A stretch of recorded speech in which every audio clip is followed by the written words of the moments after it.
18 अक्टूबर 2004 को देश के सारे टीवी चैनलों पर एक ऐसे इनकाउंटर की खबर आई जिस पर लोगों को भरोसा नहीं हो रहा था। देश के ज़्यादातर लोग इस एनकाउंटर में मारे जाने वाले आदमी की कहानियाँ 40 साल से सुन कर बड़े हुए थे। सबको यही लग रहा था कि ये कैसे हो सकता है, असंभव है। भारत की पुलिस को इस आदमी ने जितना दौड़ाया था उतना शायद ही किसी ने नहीं दौड़ाया।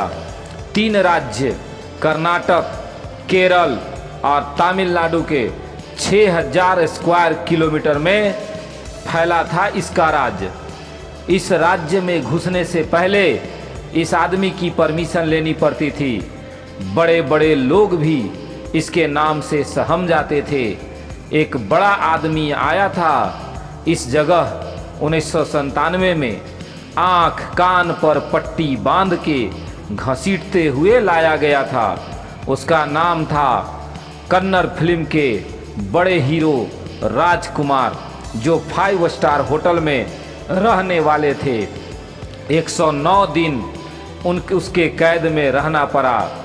तब पूरे भारत को पता चला कि ये एरिया किसका है। जी हाँ, हम बात कर रहे हैं वीरप्पन का। तो आइए आज की कहानी हम सुनाते हैं वीरप्पन की। नमस्कार साथियों, हमारे चैनल स्टोरी सूर्या बच्चन पर आपका स्वागत है। अगर ये कहानी आपको पसंद आती है तो दोस्तों के साथ शेयर, लाइक और सब्सक्राइब जरूर करें।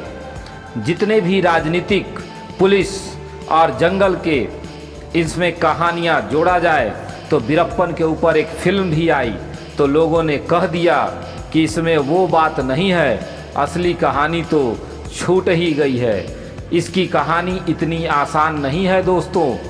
एक रिपोर्टर के मुताबिक स्टोरी कुछ यूँ है। वीरप्पन का गांव कर्नाटक में आता है। राजकुमार तमिलनाडु में जन्मे थे। कर्नाटक और तमिलनाडु में कावेरी नदी को लेकर झगड़ा है, तो राजकुमार को इसलिए किडनैप किया गया था, पानी के मुद्दे पर बात की जा सके। रिपोर्टर को वीरप्पन के बचपन का एक दोस्त ने बताया कि कम उम्र में ही वीरप्पन हाथियों के दांत का तस्कर बन गया था। चंदन की लकड़ी के काम में वह बाद में आया। फिर वीरप्पन की बीवी ने इनको बताया कि बिल्कुल स्टाइल में वीरप्पन ने उनके पिता से हाथ मांगा था, पर इम्पोर्टेंट बात ये बताई कि वीरप्पन जयललिता और करुणानिधि के झगड़े की पैदाइश था। 1962 की 10 उम्र में वीरप्पन ने पहला अपराध किया, एक तस्कर का कत्ल किया था। उसी वक्त फॉरेस्ट विभाग के 3 अफसरों को भी वीरप्पन ने मारा था। नाम था वीरप्पन का बचपन का बिरैया। गांव के लोग के मुताबिक पहले एकदम गरीब था, साधारण आदमी। फॉरेस्ट विभाग के लोग ने ही उसे उकसाया था स्मगलिंग के लिए। फिर जब ये पैसा बनाने लगा तो इसको मारने के चक्कर में फॉरेस्ट विभाग के लोग पड़ गए। फिर ये जंगल में भाग गया। अब यहाँ से शुरू होती है नई कहानी। गांव को लोग यह कहना था कि लोग वीरप्पन के बारे में सिर्फ सुनना चाहते हैं, लेकिन ये कोई नहीं जानना चाहता कि एक गरीब आदमी कैसे पुलिस, राजनीतिक और सरकार के भ्रष्टाचार तंत्र में फंस के वीरप्पन बनता है और ये कितना तकलीफ देह होता है। बात है 1987 में, जब यह नाम उछला वीरप्पन का, जब उसने चिदम्बरम नाम के एक फॉरेस्ट अफसर को किडनैप किया और फिर उसी वक्त एक पुलिस टीम को ही उड़ा दिया, जिसमें 22 लोग मारे गए। 1997 में वीरप्पन ने 2 लोगों को किडनैप किया था सरकारी अफसर समझकर, पर ये दोनों फोटोग्राफर थे। ये लोग उसके साथ 11 दिन रहे। इन्होंने वीरप्पन की अलग अलग स्टोरी सुनाई। वीरप्पन हाथियों को लेकर बड़ा इमोशनल था।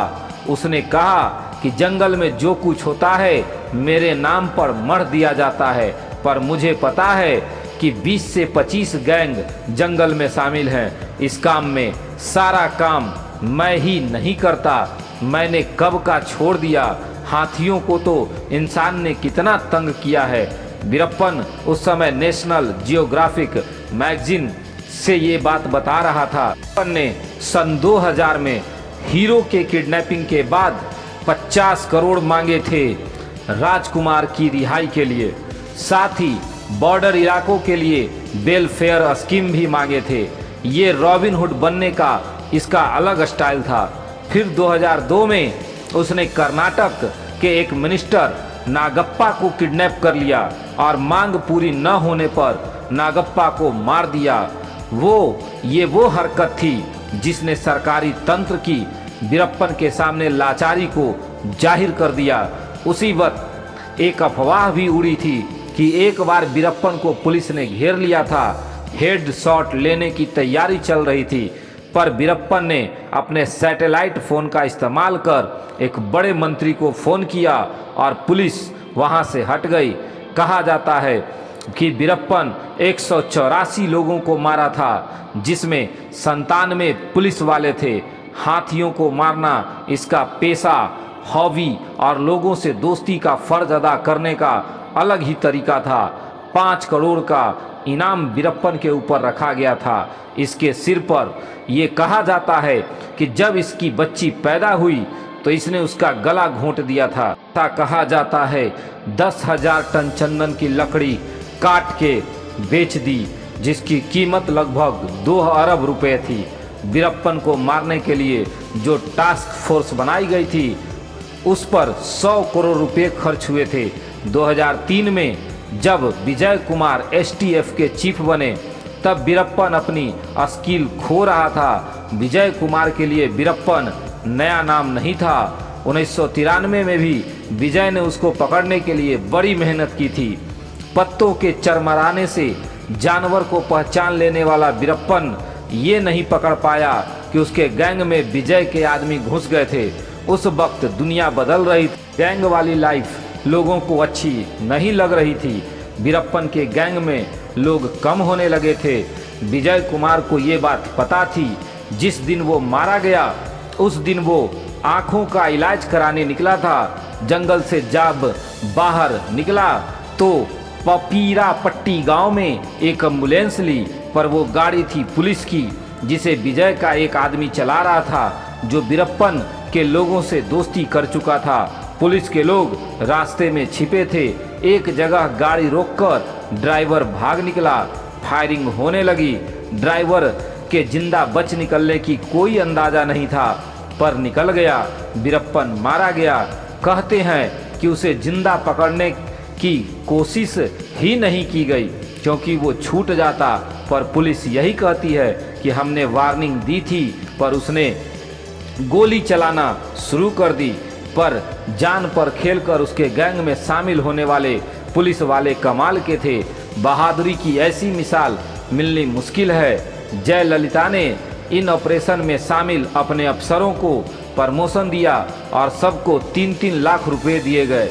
विजय कुमार ने इस ऑपरेशन कोकून के बारे में कहते हैं कि 10 महीने तक यह ऑपरेशन चला था। यह ऑपरेशन विजय के आदमी सब्जी वाले, मजदूर, कारीगर बनकर उन गांव में फैल गए थे जहां वीरप्पन घूमता था। कहते हैं कि वीरप्पन की बीवी ने उससे शादी इसलिए की कि उसे वीरप्पन की मूछें और बदनामी रास आ गई थी। टाइम्स ऑफ इंडिया के मुताबिक वीरप्पन की बीवी मुथु लक्ष्मी ने कहा कि वीरप्पन को फंसाया गया था। हाथी और चंदन से वीरप्पन का कोई फायदा नहीं हुआ था। नेताओं ने इसका खूब इस्तेमाल किया।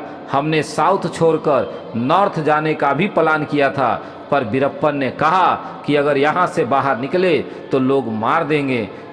क्या आपको पता है कि मेरे पति को 12 साल की उम्र में एक कुत्ते की तरह चेन में बांध दिया गया था। किसी ने एक हाथी के दांत निकाल लिए थे और इल्जाम वीरप्पन पर लगा था। इस टॉर्चर के बाद वीरप्पन हमेशा के लिए बदल गया। एसटीएफ चीफ विजय कुमार ने उनको मारने के लिए दिमाग तो बहुत लगाया था, पर उसके आदमियों के बारे में वीरप्पन को पता था। पर उसको हमने मारा नहीं, क्योंकि डर था कि हमारे अपने लोग मार दिए जाएंगे। मेरी दोस्ती हुई प्रिया से, जो पुलिस इन्फॉर्मर निकली। मेरे बच्चों को तकलीफ़ बहुत है, लोग उन्हें चिढ़ाते हैं, पैसे भी नहीं हैं मेरे पास। अगर होते तो मैं आपको फ़ोन करने के लिए क्यों कहती। राम गोपाल वर्मा ने वीरप्पन पर फिल्म बनाते वक्त कहा था कि उसने रजनीकांत को किडनैप करने का भी प्लान बनाया था, क्योंकि वो अपने को रजनी से ज़्यादा फेमस मानता था। इन सारी चीज़ों से अलग वीरप्पन एक अलग ही फेमस आदमी था। उसने मूछों के लिए उसकी अपनी मूछें थी। 1857 की क्रांति के एक हीरो कट्टा बोमन के जैसी। जब वीरप्पन मरा तब उसकी ये मूछें नहीं थी, वह कमज़ोर दिख रहा था। शायद ये बदलते वक्त की मार थी, लाचारी की। इसके अरबों रुपए के खजाने का कुछ पता नहीं चला, जिसके बारे में सालों तक चर्चा होती रही, और उसकी मौत के साथ ही वो खजाना दफन हो गया और इस मामले में सरकार ने भी चुप्पी साध ली।